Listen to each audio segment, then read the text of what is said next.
The thing that you should be afraid of most would probably be being alone, right? And I've been on my own since I can remember. So I got past that point, as a child. So everything else that came was smaller than the loss of my mom. Never, ever.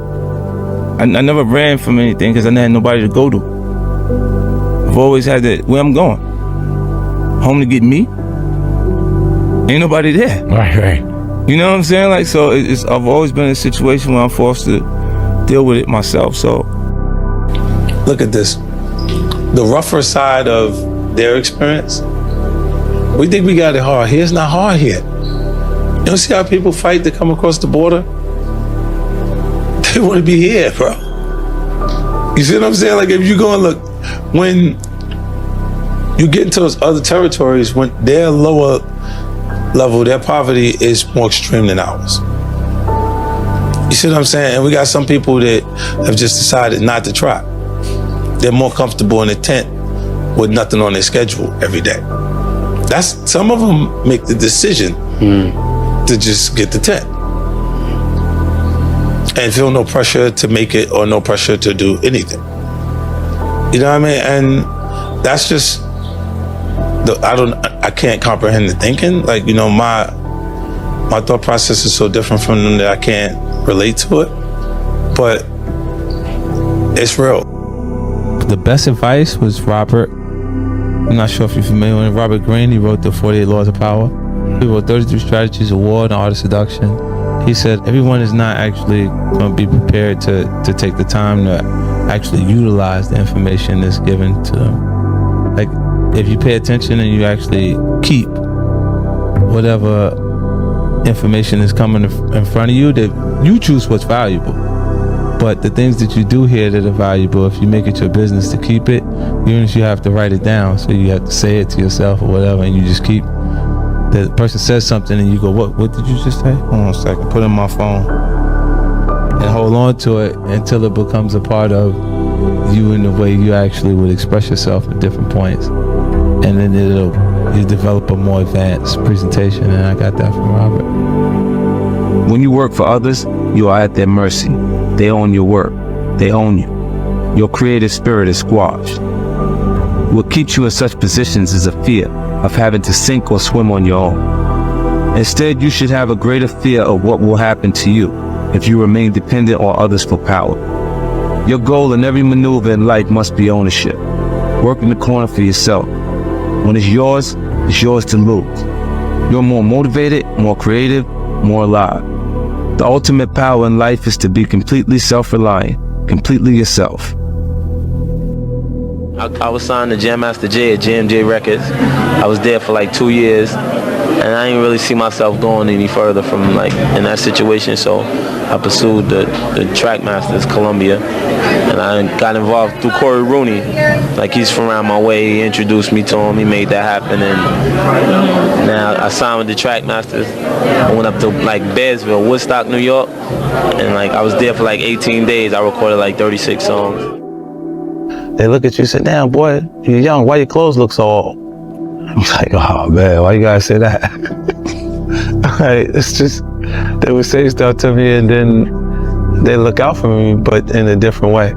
They give me, hey, you know what that is? Know what to do with it? It's all right. Anybody bother you, tell them I'll get it to you. And there's guys that were big enough in the neighborhood for them not to whoop me for selling it.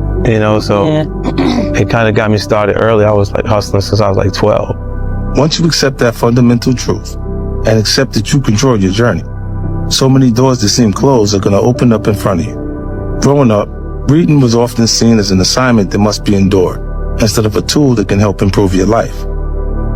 Because of that mentality, no matter how many secrets I share in this book about happiness, business, and improving your life, there are a lot of folks in the hood who still won't ever find them. They simply don't sit down and read books. They might walk past a book like this 1,000 times until it's covered in dust before they even think of cracking it open. It's not entirely their fault either. A lot of books aren't written in a language that feels accessible to everyone. Personally, I didn't get into reading until I found writers like Donald Goines and Iceberg Slim, who wrote in a voice that felt familiar to me. That style made me comfortable, and once I had that, it gave me the confidence to start exploring authors who didn't come from the same background as me. Writers like Don Miguel Ruiz, Paulo Coelho, and one who's even become a close friend and collaborator, Robert Greene. Literally. Yeah. But a person that you see as a business person and is extremely determined to make things happen, say they're going to get rich or die trying, you say, whoa, they're serious. They're going to really do it. Got you. You see what I mean? And I don't see a limit. Like, I don't see a limit to how far I can actually go. And greed, I think, is something you might be able to point at someone who wants, that doesn't actually want to work for it. I believe depression is a luxury. Tough situations, like, still look at it like I got to get up and do what I got to do regardlessly. I can't not do what I got to do. So I'll work depressed. Or when I'm feeling those feelings, I say I just don't feel good, but I still do everything I'm supposed to do for the day. You ever seen a rich nigga want to start the fight? A nigga doing well off don't start the fight. Never. He's having a good time. He's partying. They got bottles and shit. Right? The niggas start the fight is the niggas not doing as well.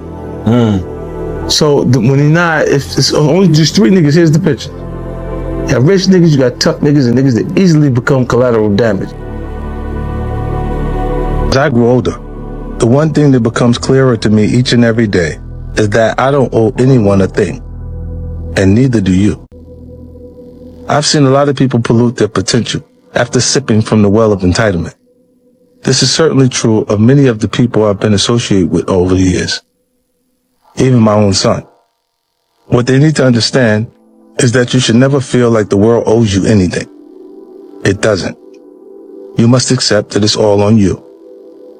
That might seem like a very cynical way to view the world, but I would argue that it's actually liberating. You can only feel betrayal when you feel like you're owed something from someone.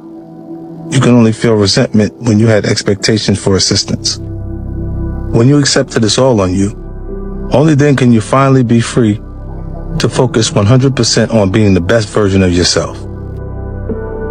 Now, all of the situations, if you don't have fear, then you're not smart, then you just not acknowledging danger. Word. That point. I learned that in the 50th law. Nah, yeah, but you just not, you stupid then. You're not scared of nothing. So you watch that guy that just has zero fear and say, yeah, we can get him. He tough. We're going to have a hard time chewing on him, but we're going to get him. We get him. Like, other than that, you just got to pay attention to your surroundings and things that's going on. Like, and you say, never saying the toughest guy, Charlamagne. I'm going to do what I want to do.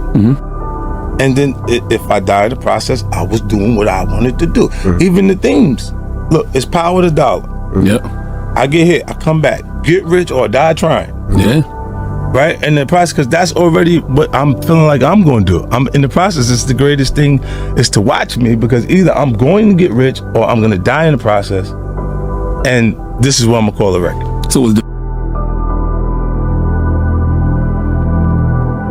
You know, so when I say get rich or die trying in a literal fashion, I think they took it where I meant I'm determined I'm gonna make it, or I'm putting everything on the line here.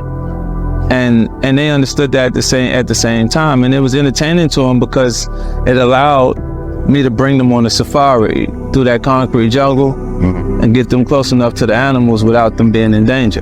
I don't mind losing. I just like to lose at my expense. Let it be my fault. If I'm losing based on someone else's decision to do it, I'm furious about it. Yeah. Because I'm like, I could have learned it and made better judgment myself than to just allow that to happen. I got instincts. A lot of people will gauge your level of intelligence by you having an associate's, bachelor's, or a master's degree. But a lot of those people retain information long enough to pass midterms and never use it. Down to the perspective of a person that's in a staff meeting that is watching someone else raise their hand to answer a question that they know the answer to. And that means that person deserves to be ahead of you in life, because your fear of being wrong at that point is not allowing you to create your value.